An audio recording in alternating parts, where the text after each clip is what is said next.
The topic is on interdependence versus codependence in relationships.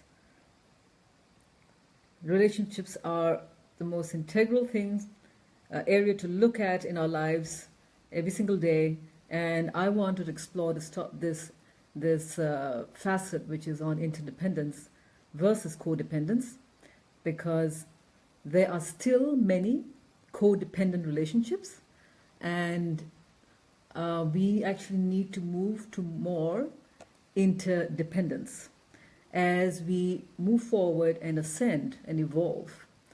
So I'll talk about that in a minute. I just want to welcome everyone. Hi Richard, hi Mayank, hello Aman, and Nisha. How are you today? Any comments? Write down. What are your thoughts on this? How you feel it in your own life? What you've gone through in your relationships? Do you see your relationship, the core relationship now, to be interdependent or codependent? And sometimes, no matter how open-minded you are or well aware of things, you may find that you're actually rather codependent in the relationship, and it will be holding you back, as well as your partner.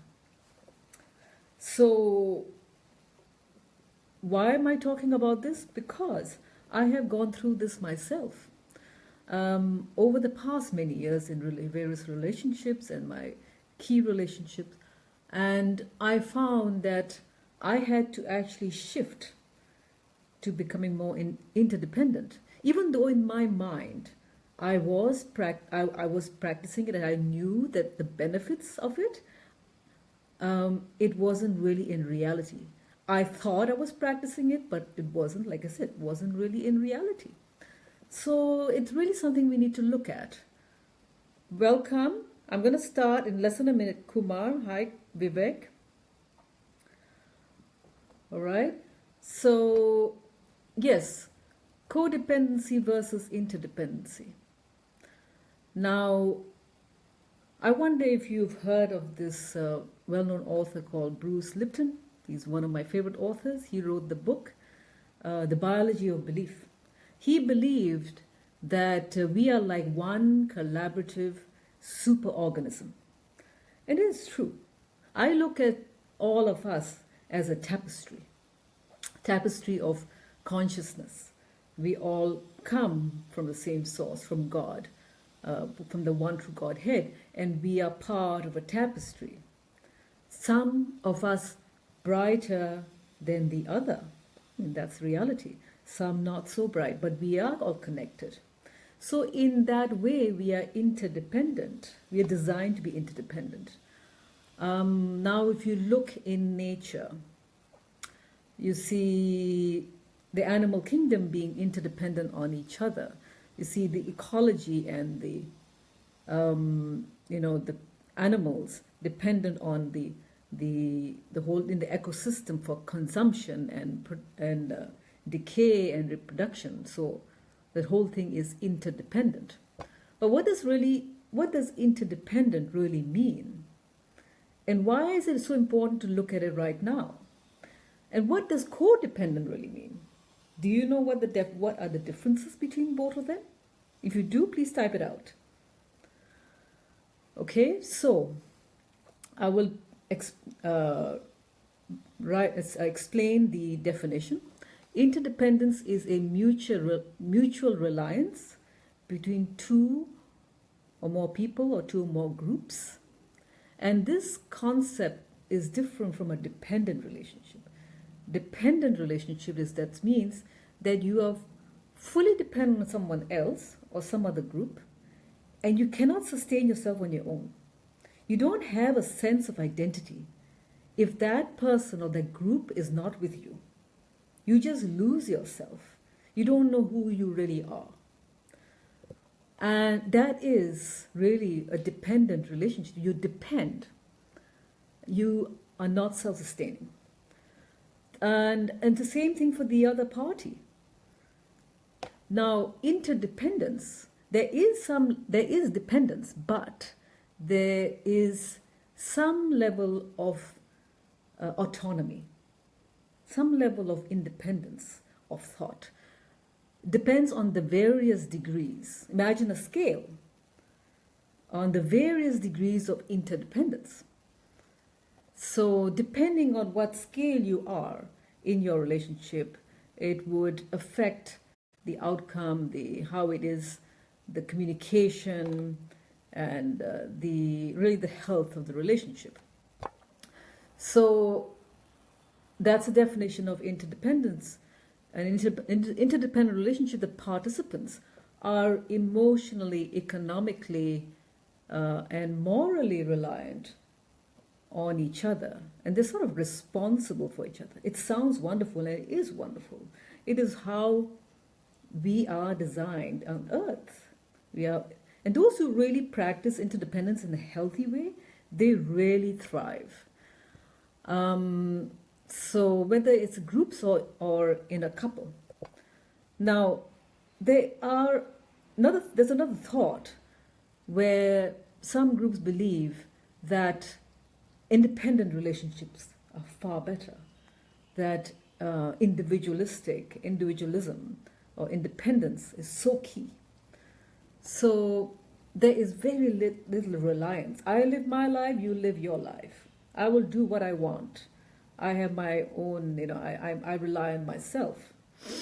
I don't really need you, but somehow, it's probably together for pleasure or just for, but it's not really a communicative, loving relationship at the heart level that you really need each other. So that need is reduced very much. So that's an independent relationship. That is also not healthy, and that's not the way we are designed. It actually does not allow us to really, even though it gives us so much freedom, but we as human beings, we want to be needed. But at the same time, it's that careful balance of independence and also being needed and allowing the other party to grow, and also that other party allowing you to grow. There is minimal control in that relationship. So a dependent relationship is based on control, where there is one person who is more powerful, and codependent is another thing which I'll talk about. So yes, an independent relationship advocates total freedom and independence as an ultimate good. And then the others, which is the dependent relationship, they are offering total dependence. There's an extreme with devotion to one's family, complete devotion, no matter how, you can say uncomfortable, unhappy they are, or to the society or the community. So this total surrender. So interdependence is a common ground between these two aspirations, and how you balance is key. So yes, there are two types of interdependence. I'm going a little detail, all right, just for your knowledge. There's a pooled interdependence, and there is a reciprocal interdependence. A pooled interdependence is where two parties are totally independent of each other, but they pool the resources for the benefit. It could be a community. It could even be a couple. They pool their financial resources for the benefit, but they live their own lives. Well, then there's a reciprocal interdependence. Now this one is much more communication, even though they have the identity, sense of identity. They also have a strong self-esteem of who they are. They don't need affirmations of praise to make them feel like they are, someone special. They already have the feeling of self-worth, but they communicate a lot in the couple or this group. So between a couple, they communicate a lot, and that can lead to conflict because it's two independent thinkers coming together and really communicating and sharing and imparting knowledge and probably giving constructive criticism, and that could lead to a lot of conflict. but it's also very healthy. So I wonder what I've shared so far with you, when you reflect back, whether any of this is something that applies to your life now and your relationship, and where do you think you fit in? Whether it's a total dependent relationship, or is a rather low in the scale interdependence, or very, very reciprocal interdependence, or is it totally independent, that you have an independent life? So have you just take a look at that and see.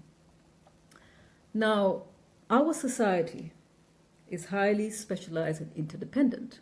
I mean, look at what we do every day. We are dependent on the power. We're dependent on water. We're dependent on the supermarket to get food. There is a move now to be a little bit more independent, where we have our little, urban farming at home. So that's an example from that, other perspective, not the non-relationship perspective, how there's a drive more towards that, a little bit more of independence, which is also a good thing. So being totally dependent. So in that way, not just relationships, also in other aspects, there is this interdependence, evolution of the interdependence from dependence. So if the supermarket closes tomorrow, I know I've got some of my herbs growing in my kitchen, and I can cook my own food, so I'm a little bit independent, and so I'm not dependent. So that's just an example from the non-relationship perspective. Now, what I want to share also is that about codependence now. Okay, what do you understand about codependence? And I'll tell you, many of our relationships are codependent. Codependent means that on your own, you're not, you don't feel that you cannot handle things on your own, that your identity is as a couple, or identity is based on the more powerful person. And then you tend to be anxious or sometimes resentful if the other party is is getting more attention or is more successful than you.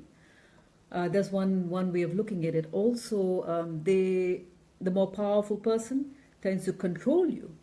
I'll give you a real world example. Let's say a husband who is the main earning partner, who is the main breadwinner, expects the wife to work at home, and then he expects certain things, and she's totally dependent on him for the finances. It becomes a very anxious relationship. It becomes a very controlling relationship, and it takes away the sense of identity. And this is very common in Asian relationships. Now, what we need now as part of evolution is really to gain greater power within ourselves. And as long as we're in that kind of relationship, or we allow it to remain codependent, we will not attain that needed power that for ourselves in order to evolve. So many people tend to stay in such relationships because they feel that they just want to tolerate, and also they feel, okay, their needs are just met and it's just okay. But you know what? It's not okay. And it is possible to move or to shift their relationship from a codependence to a interdependent relationship. For myself, I experienced the same thing. So I actually had to work into shifting that in myself, building my self-esteem, learning to control the other person less, and understand it's not about control, and giving freedom, allowing for trust to come in, that I trust that person, that he needs his time, he needs his space, and he doesn't need to tell me everything all the time. So to allow that codependence relationship to evolve to an interdependent relationship. So yes, a codependent relationship is something that many people are still in, and we need to evolve. Um, the thing is that sometimes we don't want to make that shift because it's painful and we don't really accept it, we don't realize it. And also, an interdependent relationship requires more responsibility. And whether we want that responsibility because we have more tasks and more things to look at. So to be so self-sustaining, it really means that you need to create a greater version of yourself. And are you ready for that? Are you just going to remain smaller and dependent? I'm just a housewife. No, you can be a housewife, but you can also create, because women are great creators. And I'm saying this as a woman. So I'm sharing this because I feel that so many women feel disempowered, and I really feel that they need to think less, that they need to be suppressed, they need to be controlled, and that they have a sense of identity. And it doesn't mean that they are being domineering. That doesn't mean that they're being aggressive. You can still remain feminine and who you are and have a sense of identity. Yes, the other thing about codependent relationships is that people who are in that, they have a lot of sense of insecurity, and they're afraid for intimacy, they feel threatened. They're afraid to be fully honest with each other because of the fear. And those who are in interdependent relationships, they are more willing to be totally honest with each other. What's in their mind, what they disagree with, and what they've gone through because of less fear. They have gone past the controlling mechanism, they've gone past the fear thinking, and they're together because they love each other and because they respect each other. And there is some need for each other, but it's not a burdening, controlling kind of relationship. So, yes, the core characteristics of codependency is the excessive reliance on other people for approval and a sense of identity. Okay, that's a key point for codependence. So we need to move away from that. And also, codependent relationship, there's another aspect, is when there's a type of dysfunctional helping or supporting an addiction. For example, let's say husband and wife relationship, and the husband is addicted to a certain, maybe gambling, or maybe addicted to a certain activity, or he has anger issues and he does not want to take control of it. In a codependent relationship, the wife will just allow that bad habit to just continue, and she will not really confront it or try to resolve it. So actually supporting that addiction because of codependency, because of the fear. And in a way, the dysfunctional relationship enables that addiction. And it can never evolve. The relationship can never evolve. And all the two parties in that relationship also do not evolve, and they remain the same. So it stays in that basal state. And that's what we want right now. We can't be like that. And this is so important for both men and women to realize this. I'm not saying be independent. I'm saying being interdependent. It's a very natural state of humanity, and also in nature, being interdependent. How we carefully balance it will impact our relationships positively or negatively. And it's really that tweaking. So I look forward to your comments, and I would like to hear from you what thoughts and ideas. Maybe you are in a codependent relationship, and probably you can start looking at how you can shift that to something that's interdependent, and then you can become a brighter being. Your partner also, or your family, can also take steps to evolve. All right, I thank you very much, This is Tahira Amir Khan. My website is tahiramirkhan.com and the YouTube channel Tahira Amir Khan. And I will see you at 4:30, where I'll talk about unconditional love versus divine love. Thank you very much.